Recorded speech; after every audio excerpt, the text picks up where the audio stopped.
Yeah, and here's where and depending on who you talk to, I didn't exercise good counsel because we didn't have a lot of money when I was growing up. Right. But Mom went back to school. She went back, I think, at age 32. Went through the program, passed the boards, all that. That was a long process. Right. So then she started making money, and almost instantly after she started making money, I got married and moved out of the house. You left. So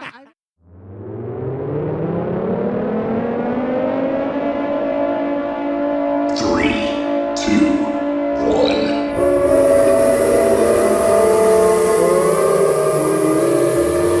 Get ready, set, go.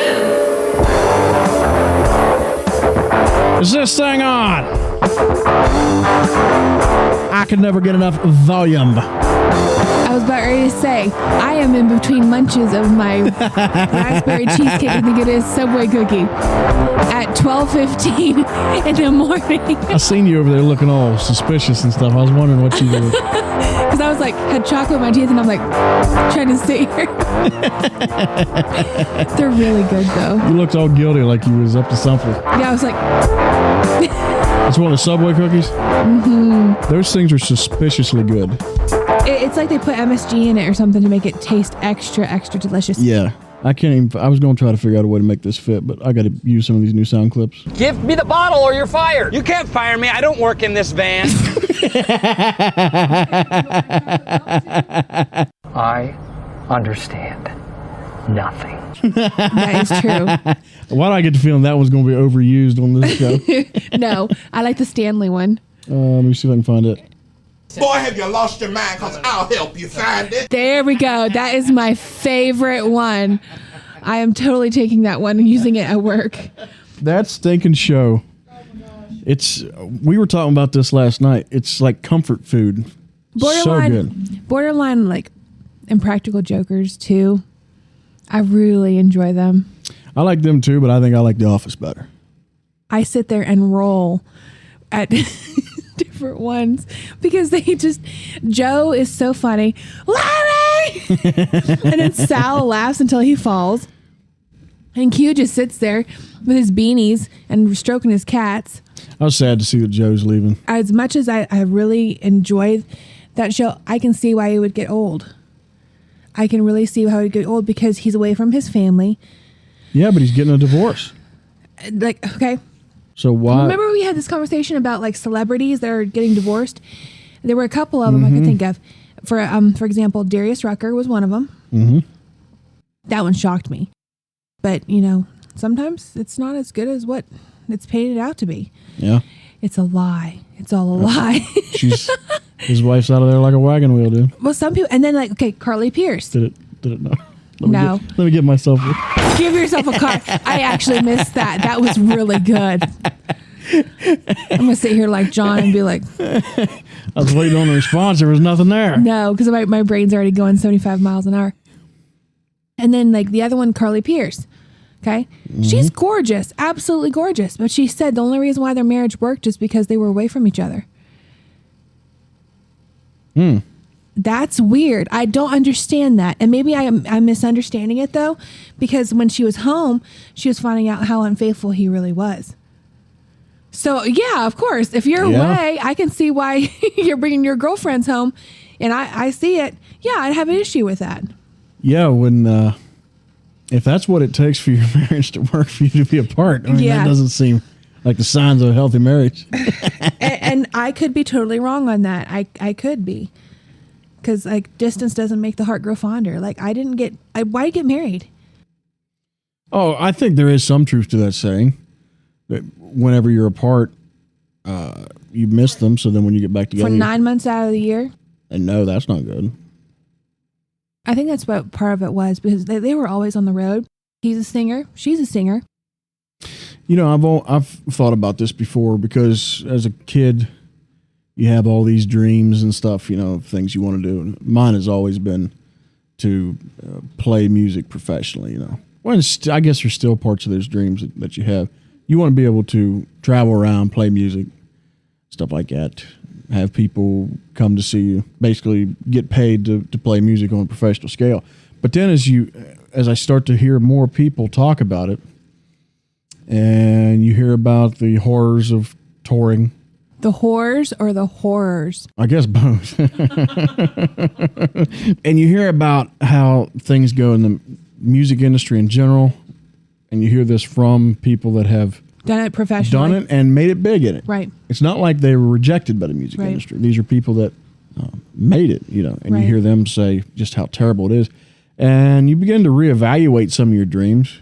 And so then I find myself like focusing on or people that I've liked that I consider succeeding or like the independent artists and stuff like that. But you know, you have these dreams and in one hand we're always told to dream big and always work for your dreams and stuff like that. But then I'll listen to like Mike Rowe. Yeah. Mike Rowe is a very manual labor promoting guy. He is really big on the like don't go to college, like big on the trades. work. Yeah. Yes. He's like work with your hands, work with your body. Your body is strong. It's meant to do this job. We are meant like to use our bodies, like just toil in the soil and the dirt. Yes. Yeah, and I've heard him say something along these lines of, you know, they'll tell you to always chase your dreams, and he said his opinion is that's not good advice. Yeah. As in like because what happens after you chase it, or well, what was his reasoning for it? I think the example that he used was if you have a kid that has a dream of being a singer and they can't carry a tune in a bucket, do not tell that kid to always chase his dream, because it's not going to work. And in fact, if you want to make good money, tell that kid to instead go to trade school or something like that, where he could make $100,000 a year in certain parts of the country, because he could chase his dream and fail, but he's not going to fail if he goes to trade school. You know what I mean? More than likely. You're telling someone who wants to be a surgeon who's blind that they want to Yeah. be a brain surgeon. Yeah. It's not attainable. If you're blind and your dream's to be a surgeon, don't chase your dream. And I'm sorry for laughing. I am not trying to offend somebody. No, it's really. funny. I'm just kind of like, ooh. Yeah, So I do get that. That is a good, okay. So here's my question to you then. Is it good to dream big? Yes. Yeah. For me, dreaming big was like going and getting my bachelor's degree. See, then according to Mike Rowe, that would be an attainable dream. That's a dream that's 100% attainable. And you did it. It's not like you have 1,000,001 shot of making that happen. And the reward is good for that. Okay. So if my dream, like this thing was going around Facebook and it said, like, what was your childhood dream of being? Like, what would you like to do? I seriously love surgery. I love surgery. I remember seeing my first like gory thing in the world a couple of times. I saw Christian doctors in Kujip in Papua New Guinea scraping off like dead skin off my brother's arm after he got burnt really bad at 2 years old. 2. Yeah. Like there were tribal wars. People would be coming up to us like with cracked skulls, gaping wounds from being hit in the head by machetes, arms hanging off by like their armpits, like the little hairy armpits was the only thing that was holding the arm, like to the skin. That is disgusting. I was young, and I remember looking at that, and I was just like, my goodness. I know that's not right, and I know what needs to happen. It needs sewn back on. Like, I knew that in my head. And that's when I was like 7, maybe 8 years old. And I remember just loving medicine after that. Like, I remember being told, oh, you're too little. You can't go down to the clinic and help out. Like, it broke my heart. Broke my heart when I was a kid. He's like, I want to say them I wanted to, if they would have let me, I would have done everything I could, because that arm was going to come off anyways. Yeah. The best thing that could have happened was take scissors, cutting that arm straight off, and we're just going to sew up the veins and arteries and everything. Like there was things that we could have done. Like, and then I'm looking back now and I'm like, I would really like love to take classes so I can get like my provider's license. I would really like to be able to like learn how to sew and do certain things and be able to like maybe help out in surgery and stuff like that. I love it. I really do. To me, a dream of being a surgeon is an attainable dream. Oh, It's a long, hard process. It's a hard process. It's a very hard process. Oh boy, yeah, that's one of those that's almost on the line. Like that'd Yeah. be one I'd kind of consider. Because like on the I'm line. old now. Well, I'd be 50 before I was done. Like, good point. But I mean, at the same time, it can still be done. Yeah. There's a roadmap to follow to get to that dream. It's like if you do this, you will reach this. yeah. If you follow this path through school, this is the end result, guaranteed. Like one of the doctors that was taking care of my dad, she's like probably my age, if not younger. DO, MD, what was she? I think she was an MD. I think so. I could be wrong on that, but she was at the University of Pittsburgh. Man, those people, they have to dedicate so much of their They life do. to Like school. she had nothing. She had no family. Ugh. She worked 38 hours in Pittsburgh at a hospital Straight? straight. Nah, dude. No, I'm good on that. I had no jealousy at all. For a brief moment, I was like, I that could have been me. That could have been me, like in the back of my mind. But because I really wanted to go to med school. I was checking into going to med school before I met you. I was checking out the community college, what I had to do. I was even checking into a little place down the road, like an apartment or something. Just because I knew the church would not agree me being a single woman going in and doing such a successful and being such a What? good. Yeah. You mean the church? Yeah. I knew it would not be acceptable. Like, Yeah. so I went ahead and did the other unacceptable thing, was married outside the BMC church. So it was Yeah. one of those two things. Had to get a jab in their side. Didn't I you? did. I was like, It's fun to dream. it is. It really is. It's fun. I have held dreams in my mind for many, many years. And in some form, not heavily tried to pursue them. Always kept that alive in my mind. But like I said, that your desires kind of do change They do. over time as far as you begin to come to grips with your situation. So, okay. So as we come to grips with our situation and our current, like how we're living and the ways of life and stuff like that, is it possible that we really do limit ourselves? Because like I went to be a nurse. I got my 4-year degree. Okay. Did I take the easy way out instead of going to med school? No, I wouldn't say so. No. Because the path that you've set yourself on, for those that don't know, Missie has a bachelor's degree now. You graduated from the RN program. So you started as a CNA, right? Is that the Yep. proper term for it? Yep. Certified nursing assistant. We when I was a kid, they were always called nurses' aides. So, It's basically the same thing. Yep. and what kind of training's involved in that? A couple weekends, something like that. Like it's not a big. I think it was like 2 nights a week. For how long? It's either like 10 or 12 weeks, something like that. I think it Yeah, was. so it's not a huge deal. I actually went to a technical school. Okay. So you started there, bottom rung, right? Those are Yeah. the people doing the dirty work, right? Then you went through the LPN program, which is nurse, like bottom tier, right? It's like just the basics of nursing. So Practical. you basically have 2 levels of your normal nurse, one the You do. RN and the LPN. LPN's the one beneath, right? It's basically like a low paying nurse. You get maybe 2 or 3. That's what that That's what stands it's for. called, LPN, low paying nurse. But anyways, so yeah, I did that. It took about a year. And that was another thing at a technical school I did. And then you decided to go back, do the transition program. Right.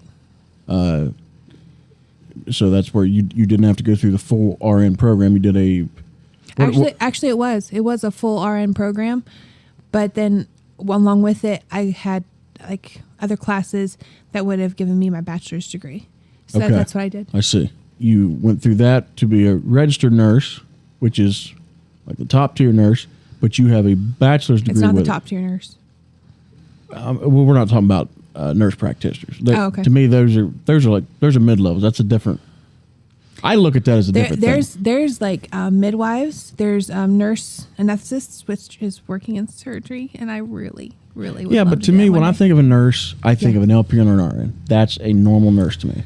These other people, that is your basics of nursing. Yes. Okay, fair. I will give you that. This is just my redneck reasoning. I understand. So I went from CNA to LPN to RN BSN.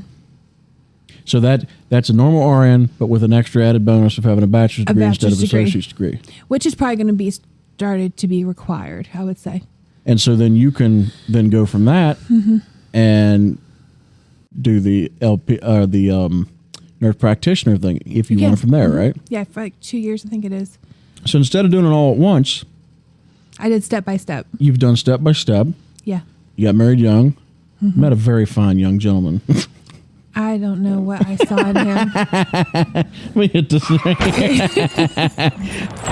Where's the microwave? I understand nothing. Yeah. I really did. You took advantage of me. Wait a minute. I was the young one in this affair. No, what I mean is you took advantage of me. I was going to go be like this doctor, and I was going to adopt all the little kiddos, and I was going to have this little farm, and I was going to have my own life. And I understand nothing. Right. Now you can play the Stanley one. You play Stanley for me. Thank you. Boy, have you lost it? I'll help you find it. We're going to have way too much fun with those. We are. I love The Office. But yeah, that was my goal. Like my dad raised me to be an independent woman. My mom too. Like I saw my mom just like she got married at 27. Okay. That's an old maid. Especially for the holiness movement, yeah. For the holiness movement, that's an old maid. Because there's little ones that are getting married straight. Now, when like you say old maid, 17, 18. Yeah, mom was 27. I would say normal standards, especially like professional people. I'm talking like people that go to college, get a 4-year degree. That's not old maid. For a lot of country blue collar people, like I'm used to being around, they tend to get married younger, and the holiness movement definitely gets married younger. Yeah, because because college is supposed to be for that Mrs. degree. The Bible college. Yes, Bible college is meant for. You get your MRS. Yes. Yeah. And my mom was like, "No, I'm going to go and I'm going to get my teaching license." So she's able to do that. She did that, and then she went on to, like later on a nursing school. But my mom has always been like very career minded. Mm-hmm. I think that really helped me too, because I was like, I saw my mom bringing home money and helping put food on the table. And whenever she wanted to go shopping somewhere, she went shopping. Yeah, I think that's good for not just women. It's good for people in general to be able to be independent. Mm-hmm. Not that you get this mindset of I don't need anybody. That's not what I'm saying. But to where you have the ability to provide for yourself. And I think I'm used to being around that. I am used to being around that. Yeah. My grandma worked. Yeah. I think she was a CNA. Mom's a PA. Yeah, physician's assistant. You went through, what was that? I think it's a 5-year program. Yeah, mom wasn't like a 4-year though, and then she got extra credit for it, and they made it a 5 or. No, it was 5. I think now it's 6. At least up here. They've really changed it. Like one of the doctors I worked with, or currently work with, because it's at the same hospital. He was like, whenever you're ready, you're going to wake up and you're going to call me and you're going to be like, I'm ready to go to med school. Because he went when he was in his 30s, I think it was. That's close to like a 15-year total program, right? 10 years, something like that? Because he was a pediatric trauma burn surgeon. Like he actually specialized in burnt kids? Yeah, child abuse. These parents I don't think would actually dip their babies' legs in hot water and burn them. Perfect rings, like they had like their legs were hanging down. Hot water, just because they are awful, evil people. Like straight up, like that is equal to that is equal to like being sexually abused, in my opinion. That is really equal to that. because that's a physical side of it, whereas the sexual abuse becomes more of a mental side of it. But yeah, and then I'll have to think about that. Parents would straight up lie to his face and be like, "Oh, the baby did that on accident." No, if your baby accidentally did something, they'd at least be trying to stop themselves from. What shocks me is that you decide to go into a field where you're dealing with burnt kids. I don't mean to laugh at it. Like, that seems like a Morbid. depressing field. Yeah. I mean, somebody. He only did it for a little bit, and then he was like, "I'm done." Yeah. I don't out. think you can handle much of that. Yeah, he almost put a dad through the wall, he said, and that's when he realized he was done. Yeah. I would too. I would straight up turn into Mike Tyson here, just straight up biting people's ears off. Mike Tyson, didn't he also rape somebody? So which instance are we talking about? Oh, shut up. Okay, I'm sorry. I don't want to be like that. Nope, never mind. So me and you I don't know what I'm talking about. We've had this conversation amongst ourselves before. Me and you got married young. Right. Very young. Yes, I was 12. More you than me. Because I robbed the cradle. We got married 2 months after I turned 18. I turned 18 in October. Yeah. We were married December 27th. 2 months and 1 day. No, Yes. No, it was less than that. Less than 2 months, right? A little less than 2 months. Because our anniversary is the 27th and your birthday is the 28th. So, yeah. And we were, and still are. I mean, at least I can speak for myself. Is that we're still in love. Mm-hmm. We've been married for 11 years. Yeah. That's not the typical way to go about it. It's not. My opinion. I mean, a lot of the kids I went to high school with, they got married early, but more in their 20s. Early 20s is like when kids are getting married, Yeah. it seems like. and like I said, if you go to college, it's usually then maybe mid to late 20s. You know, a lot of people, and I don't fault them for this. They want to get the career on track, get the money rolling in, and then start building that family. And not everybody else feels like they have to be married to have children either. And that becomes another issue too that, makes people not get married. It's different for everybody. Well, some people look at marriage as just being a contract with the state. Some people feel married in their heart to that person. I think Phil Robertson said that him and Kay were married for 8 years Before they made it legal? before they actually went to the courthouse and got it legal. Yeah. See, and I've heard different arguments. We've had that discussion before ourselves. Is marriage only as strong as what you make it? I think the government sanction on a marriage. Yeah. I mean, what does that mean? A marriage is a commitment. If you're a Christian, which we are, it's a commitment between me and you and God. Mm-hmm. Basically, that's about the most basic terms I know how to describe it. I was talking with a guy today, and he was talking about he just got married to his girlfriend a little while back, and he's talking about how much his taxes took a hit. He was counseled, dude, don't get married. Yeah. And he said that he had the thought process of, let's have the ceremony, let's wear the rings, let's to where we consider but ourselves don't married, make it taxes? but just don't make it. Don't get the marriage license with the state. Don't do all that. They went ahead and did it and made it official. But okay, so then how do you file your taxes afterwards? Because you're married, you would just still write down you're single. Legally, you are not married. See, it gets weird. Yeah, that's weird. Man. Yeah. I don't know. That's something to think about. Back to us. I want to talk about me. Want to talk about me? Want to talk about I? So we got married young. We didn't have careers took off. I had my CNA. Your CNA license. That's all I had. Which was a $10 an hour job at that time, right? It was either 10 or 11. I think it might have been 10. I think it was 10. I think it was 10 too. I am a greedy little sucker, and I remember dollar figures. And I do, if I remember right, it was 10. Man, oh man. I had a very, very glorious job. You had a good job. It paid you real good too. Yes, it did. Wasn't I worked at a grocery store, and I made West Virginia's state minimum wage, which at that time was $7.25 an hour. Oh, baby.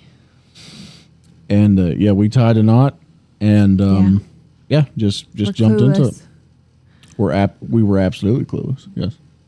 Okay, we went from being like provided for other houses to like, all right, everything I want, I now have to pay for myself. Yeah, and here's where and depending on who you talk to, I didn't exercise good counsel because we didn't have a lot of money when I was growing up.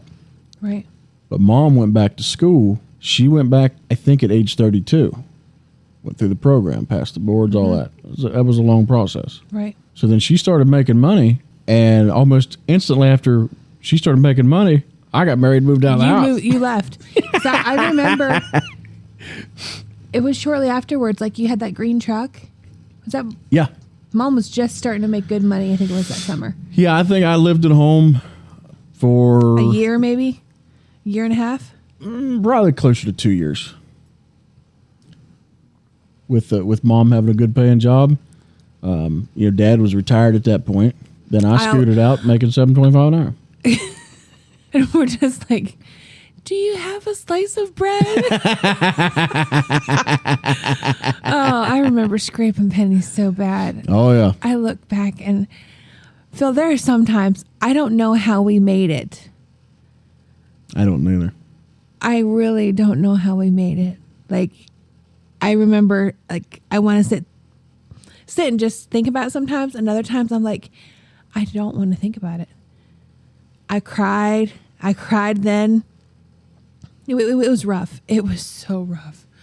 So rough. And then... And another thing, too, when we went and got married, I mean, we had planned it out. Right. But then we just jumped and did it. Yeah. Had a preacher marry us. Mm-hmm. And so I can imagine the rumors and thoughts of people's head, like, ooh, we got a shotgun wedding going on. Which obviously wasn't the case because 11 years later we're having our first baby. kid. Yeah, that's our first baby. Actually, it's our second, but yeah. Yeah. I mean, okay, we were so young, and like you said, you hit it right on the nail, or right on the head yesterday when we were talking. We were totally private then with our marriage and with our relationships, and we were always like, this is us. This is my choice. I've chosen this. And so when it came to like having issues and like if we needed help with anything, like even if it was just to pay for like some groceries or something, not that we were that bad that we had to actually ask for help. Were we ever that bad we had to ask for help? I don't. There was probably a time or two, yeah. A lot of times people just helped us out without us asking. Yeah. In fact, most times. Yeah. Yeah. There was absolutely like, times we accepted help, but we were and still are pretty private as far as. Yeah. I never liked to see couples like fighting in front of people, airing their dirty laundry out. You can ask Kane and Mariah, how do we fight? 5 minutes, we're done. Like we don't really. And I remember Kanan, he always laughs because when we get aggravated at each other, we get quiet. Mm-hmm. Like we don't yell and scream at each other. I don't think we've ever had a time like that. Screaming doesn't help. For me, it does not help. Because for me it doesn't. I sit there and I'm like, all right, I can get diarrhea of the mouth real quick. I can too. And I'm afraid because like once I say something. We have a podcast. I mean, we do diarrhea of the mouth for a hobby. True. Good point.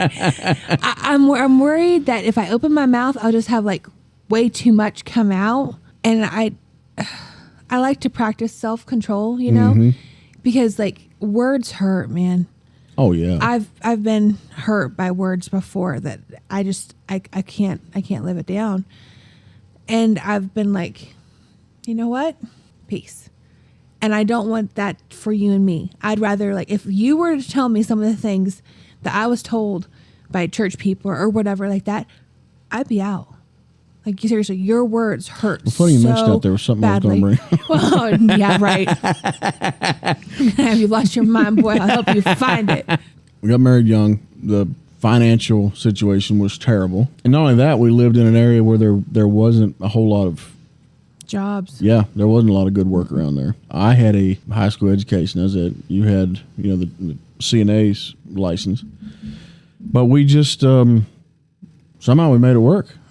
like you said, there's times looking back on it, you're like, I'm not sure exactly how that worked, because a lot of people will do that, and almost anybody will tell you that financial strain puts a big strain on the marriage itself. Yeah. Yeah, I never thought that our marriage would not make it because of money. I never did. No, it never crossed my mind. I remember the times that you were, because you went through 2 stretches of schooling since we've been married. Yeah. And the LPN one especially. LPN was bad. Was extremely tough. LPN was bad. Yeah. And so really the whole point of this thing is, because you'll look back on it and you know that you have people telling you you're probably not ready for it. Mm-hmm. You know, I was 18. Didn't have a clue about life. Did not have a clue. You know, now I'm approaching 30. I still have very little clue. Got more than I did then. And I tell people this different times when I talk about, me and you. Mm-hmm. I feel like I did the majority of my growing up after we got married. After we got married. I agree with that. I totally agree with that. Like, we're going on 12 years now married. I'll be 12 in December, yeah. It really feels like we did a lot of our growing up, like our really important independent years. Mm-hmm. We did together. Well, we had to learn how to function in the real world. Yeah. It was trial by fire. We were protected children. Like, okay, I we came were. from a holiness group. Yeah. And then, like, you were in a holiness group, too. And, like, you finally started, like, hey, okay, so I need to learn this thing about, standing on my own 2 feet and being a Christian out here in the world. And, yes. Like, so we had to learn all that, too. And we were still holding this for a long time after we got married. We were. And that's a very sheltered environment. It sure is. You don't get prepared for the real world as much. So when you're tossed out there, it's different. It's different. It's totally different. It is. But looking back, would you do it all over again? Like, okay, would you marry me again? Not like, no matter what the time is, whether it was 2 years after meeting me, 5 years after meeting me, would you marry me all over again? Absolutely. Yeah. Would you marry me at the same time, or would you wait a little bit? Same time. I have no regrets about it. I don't regret marrying you. Are there things, so here, maybe to nail down what you're trying to ask a little better. Okay. Would I tell somebody else to do it the same way? No. I would not tell them to. I wouldn't be like, don't do this. Yeah. But I would be honest with them and be like, it's probably going to be a harder road than if you did wait. Rough. It's going to be rough, right? But it's not impossible. It's definitely not impossible. Yeah. I am about that far from being an idiot. And, I figured out how to, be a husband. Mm-hmm. If I figured it out, anybody can figure it out. Right. So it's not impossible. Is it hard? Yeah. Yeah, it's hard. There's going to be some rough times. Hard as crap. Yeah. It's not impossible. So what about you? What do you think, looking back on it? What would you change? Part of me wishes I would have just went to nursing school first. It would have been a much easier road. It would have. Mm-hmm. It would have. But I look back now and I bring home a paycheck that's 3 times bigger than what it was when I was an aide. And I'm kind of like, we did this together, and, now we're reaping the benefits of it, and I'm so thankful. So would I do it all over again?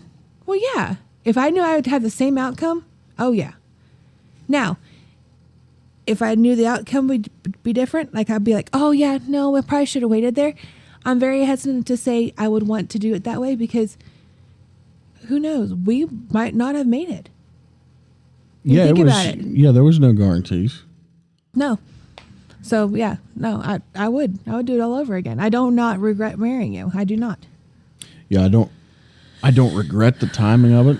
Right. The timing, it could have been done, later would have been easier. A little more, after, we could have done it at a time when it was we were a little more mature, a little more thinking with our heads correctly. Mm-hmm. Oh, yeah. There were so many ways we could have changed it, but no, it's okay. The way I look at it is it worked. So, yeah. Hey, there's a lot of people that get married young and they don't make it.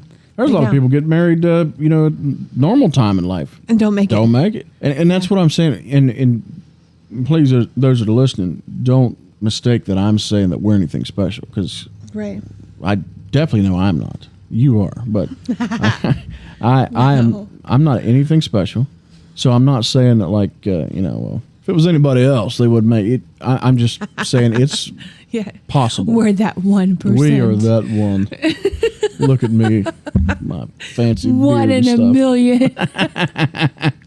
No, not at all. It's hard, but it's possible. Right. Agreed. What advice would you give yourself now, looking back? Yeah, what would you tell your younger self? Like, you're just getting married. What would you tell yourself? Dead honest, this is the first thing that comes to my mind. Okay. Go get your ADHD medicine. Oh. That brings up another topic. The very first thing I would say. And I know there's going to be people like, ooh, you got ADHD. Look at him with his made-up disease. Listen. No, it's whatever obviously it is, not made up because something it's working.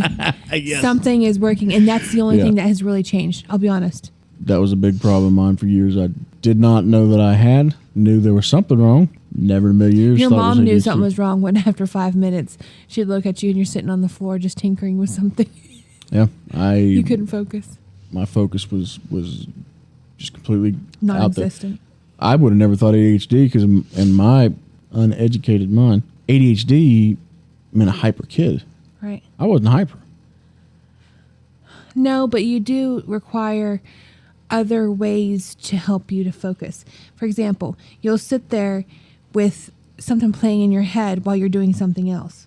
Yeah, but I'm not hyper though. As far as like a bad kid running around screaming, bouncing off the wall, stuff that was not me. Yeah. And anybody that knows me now to this day knows that's. I mean, yeah, I like to sit and laugh and stuff like that, but I'm not overly energetic. Yeah. You're more ADD then? Yeah. From what I've been told, that's the advice I'd give myself. Go get that figured out. Get that figured out fast. Yeah. That is a good one, because I do notice, like 6 months, I think it is, now that you've been on meds. Mm-hmm. It's totally different. It has. Life has been different. It has completely changed my life. Yeah. Completely changed my life for the better, and I have to give credit to the good Lord, because I can remember standing in church. Pastor Howard, he was up there, and there was a nice little atmosphere in the church service that morning, and some people were praying.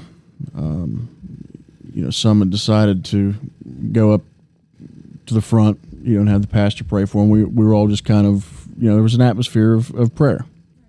I remember just talking to God and telling him that I have tried to fix whatever this character flaw is in myself for years. I've trying to motivate myself, trying to listen to other people give motivational speeches, and I cannot fix this. Right. And after years of trying that I can't fix it, you got to do something.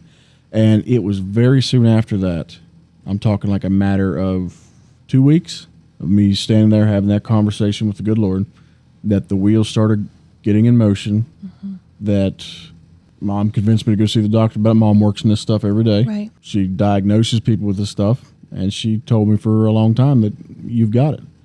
And so I think that was... God used that. Mm-hmm. I don't think God has to always just like lightning bolt come out and hit you in the head, and all of a sudden you're light bulb. Yeah, you're healed. It's like I think he uses other means sometimes. Right. He uses doctors. I think he does. Agree. And yes, I have to give credit to God for that. Yeah. And it has completely changed my life. Yeah. Yeah. Agreed.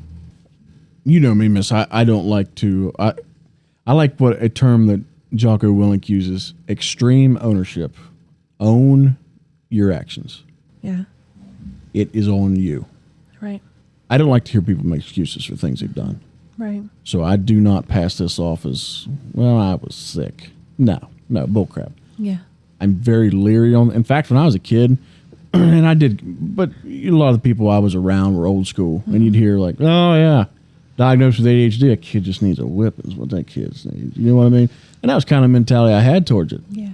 Until I felt the difference. What I thought was normal, I realized was not normal, because then I felt this new way of thinking, this whole. I realized, okay, there's something to it. Right.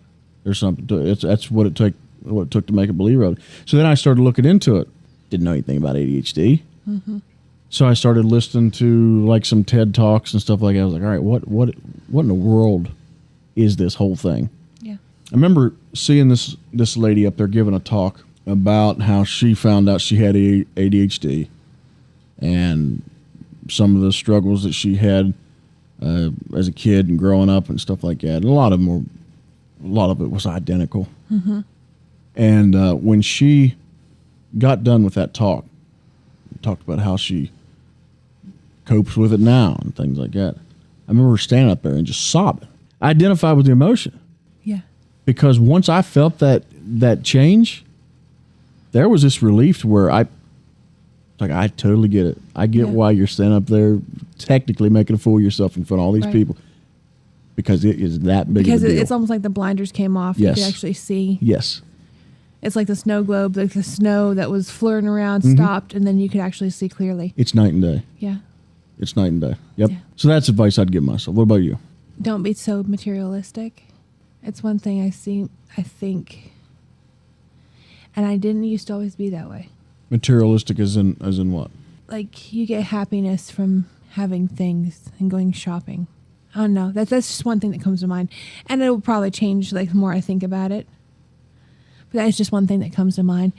After living in a suitcase, I lived in had two suitcases for like so many years of my life. And then like I came to the States and I was like, all right, so now I can have the little nice things that, everybody else had. Yeah. It's like, no, that treat yourself never got shut off. So I don't know. I will say that for now. You know why I think it might be so? Because it's always hard to think about, okay, what advice would you give yourself? Yeah. I mean, unless you've made a huge mistake, then it's like, Right. well, obviously don't do that. But I think one reason it might be hard for you to think of something to say. I don't feel like we have any moments where it's like, oh boy, did we screw up the good Lord. You know what I mean? Where it's like, where I ran off and cheated or you ran off and cheated or, we got. The only thing I can think of is like, but I got kicked out of Bible college. That's the only thing I can think of that was so terrible. And that wasn't us. We weren't married. I didn't even know you at that point. Yeah. That's what I'm saying. Like, to me, this path for us has been so enjoyable to me. There's nothing that I could look other than what I said about myself with the ADHD stuff and all that. But it has been so enjoyable to me. There's not anything huge that sticks out as far as don't do this. You know what I mean? Right. I've enjoyed every step of it. Thank you for listening to the Hillbilly Broadcast. I hope you enjoyed what you heard. If you didn't and you really want to get us back, go to wherever you listen to this podcast and give us a 5-star review. That will drive me personally insane with anger. If you'd like to send us a voice message, you can go to anchor.fm/PhilSparks, where you can also become a supporter of the show if that's something that you're into. If you would like to send us an email, you can send that to hillbillybroadcast@aol.com. That's right. We may or may not still be stuck in the early 2000s. You can also find Hillbilly Broadcast on Facebook, and I am on Twitter @ThePhilSparks. Again, thank you for listening. I love you. The good Lord loves you. And we'll see you next time.